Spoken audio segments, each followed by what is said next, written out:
एक तो मंदिर का किनारा जहां राधा कृष्ण स्वयं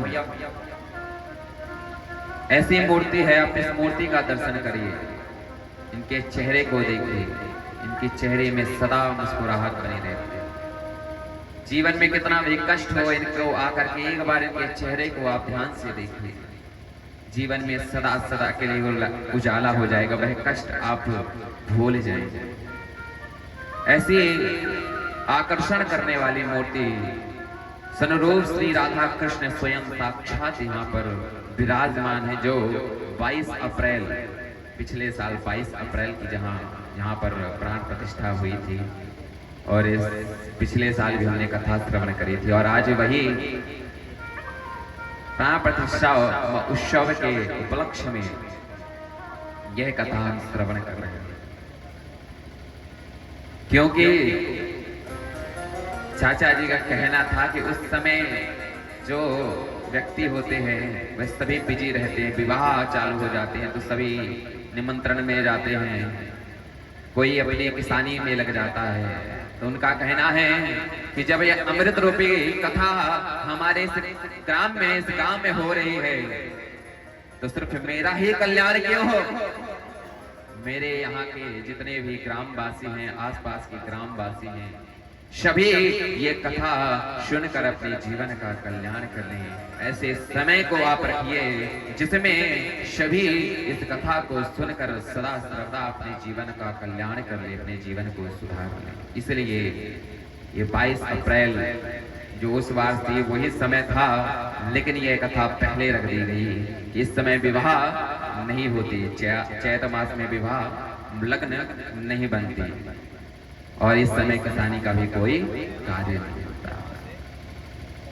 फिर भी मेरे भाग्यवान श्रोताओं, ऐसे पवित्र कथा जो हमारे और आपके मध्य बह रही है, उसको सुनने में हमने आलस्य किया और आलस्य करते रहेंगे तो हमारे जीवन का कभी कल्याण नहीं होगा। हम सदैव इस संसार में पुनरति जननम पुनरति मरणम पुनरति जठरे जठरे शयनम, इस संसार में जन्म लेते रहेंगे, मरते रहेंगे, और माता के गर्भ में आकर उस भयंकर नरक की पीड़ा को भोगते हुए संसार में प्रकट होते रहेंगे। इसीलिए इस कथा सत्संग में आकर के अपने जीवन को सुधारने के लिए, क्यों? क्योंकि यह कथा सिखाती है कि भज गोविंदम भज गोविंदम भज गोविंदम मूढ़मते, गोविंद नाम का भजन कैसे, किस प्रकार और कब करने से हमारी सद्गति की प्राप्ति होती है। ऐसी दिव्य कथा यह श्रीमद्भागवत महापुराण है। तो मैंने जैसे कहा था यह स्थान बड़ा ही श्रेष्ठ, कैसे कि एक तो मंदिर का किनारा और दूसरा यहाँ पर कभी गौचरण भी होता रहता है, क्योंकि चारे वगैरह लगे रहते हैं, और बगल में मोक्ष धाम, बगल में मोक्ष धाम भी आता है। सदा सद्गति प्राप्त करने वाला सबसे पवित्र स्थान जो है वह मंदिर, गौचारण और मोक्ष धाम, और तीनों अवस्था हमारे पास है। ऐसे श्रेष्ठ स्थान में भी हमने इस कथा को श्रवण नहीं किया तो हमारे जीवन को अधिकार है, हमारे जीवन का कोई लाभ नहीं। जैसे भगवान स्वर्ग लोक में इंद्र कहते हैं, कालचम देवम धिक्कारणम देवम जतागटे चंडाल रूपम महातिष्ठम रूप रूपम नष्टिता।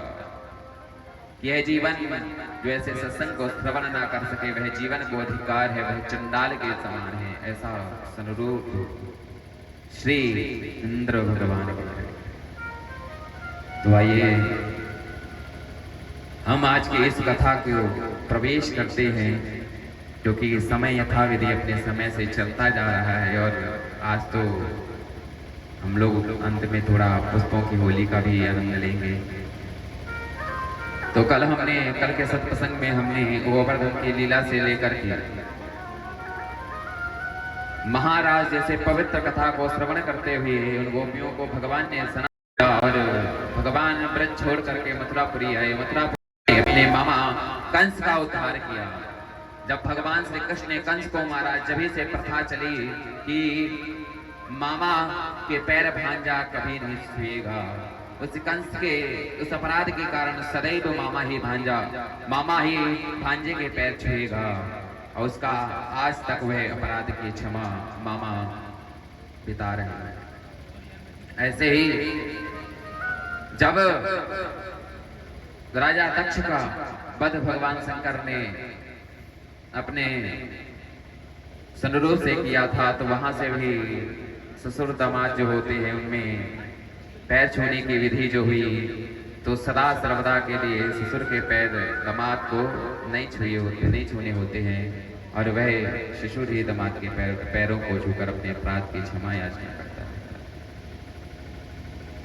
तो ऐसे महाराज और भगवान श्री कृष्ण ने कंस का वध किया। उसके बाद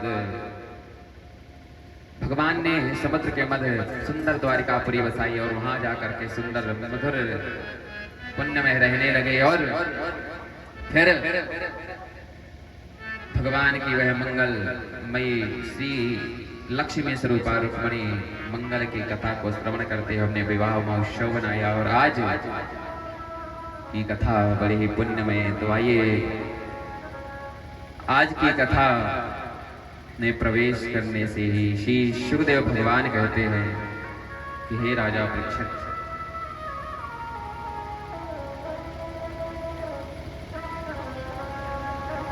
श्री सुखदेव बाबा कहते हैं, राजन, भगवान का इस प्रकार से मंगल गान करते हुए यह द्वारिकापुरी नगरी में भगवान का पहला विवाह संपूर्ण हुआ। उसके बाद भगवान और रुक्मिणी की एक पुत्र हुआ जिसका नाम प्रद्युम्न पड़ा। वह पुत्र को सम्रासुर हरण करके ले गया और समुद्र में फेंक दिया, जहां मछली ने अपने गर्भ में उसे धारण कर लिया, पेट में उसे धारण कर लिया। ये प्रद्युम्न काम भगवान है। जब भगवान शंकर ने अपनी तीसरी आंख खोल करके उस काम भगवान को नष्ट कर दिया था, तब भगवान शंकर ने रति शरण में आई तो भगवान शंकर ने रति को वरदान दिया था कि कृष्ण तनय होए पति तोरा वचन अनुता होए न मोरा, कि जब द्वापर में भगवान श्री कृष्ण अवतार लेंगे तो जब तुम्हारा ये काम प्रद्युम्न बनकर उनके पुत्र के रूप में प्रकट होगा। भगवान की माया सिवाय मछली सम्रासुर की यहाँ ही चली गई और नारद जी के संकेत से वह रति वहां पे दासी बन करके प्रद्युम्न की सेवा करने लगे। जब प्रद्युम्न बड़े हुए तो रति ने सारी कथा को सुनाया। प्रद्युम्न को पता चला तो सम्रासुर को ललकारा और उसका वध कर वह द्वारिकापुरी में आ गए और रति को साथ दे करके आए।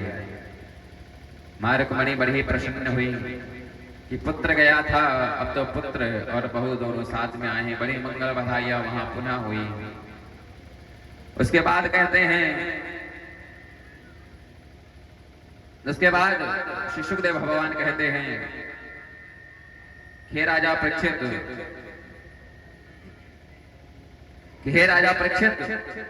ऐसे भगवान के और भी विवाह हुए हैं। तो जब परीक्षित जी को पता चला कि भगवान के और भी विवाह हुए हैं तो कथा श्रवण करने की इच्छा हुई, तो उन्होंने पूछा। तो जब शुकदेव भगवान कहते हैं कि सत्राजित नामक एक राजा था जिसके पास सम्यक नामक एक सुंदर मणि थी जो दिन में 8 बार सोना दिया करती थी। जब उस मणि को कुछ यदुवंशियों ने भगवान श्री द्वारिकाधीश के लिए मांगा तो सत्राजित ने मना कर दिया कि मैं ये मणि नहीं दूंगा।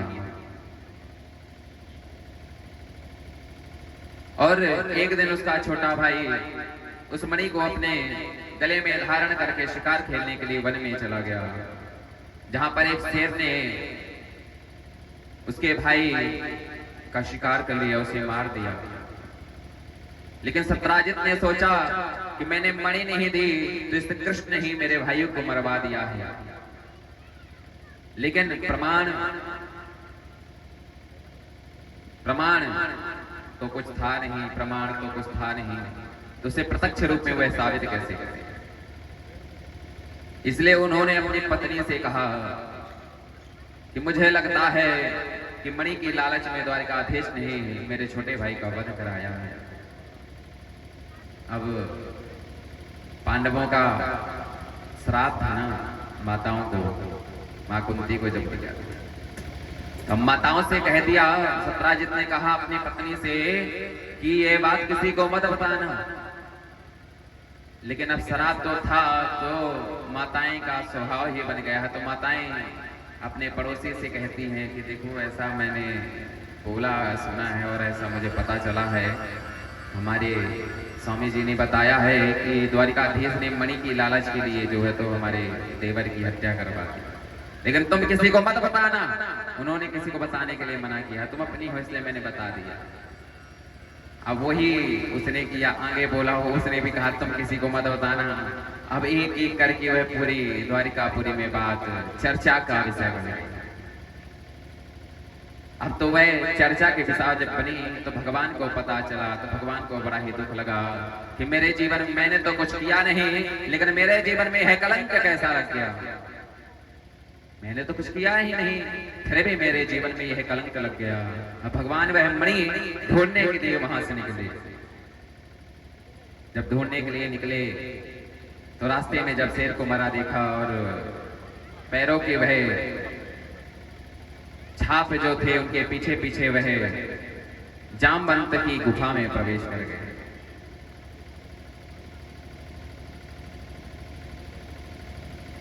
वह जामवंत की गुफा में प्रवेश कर गए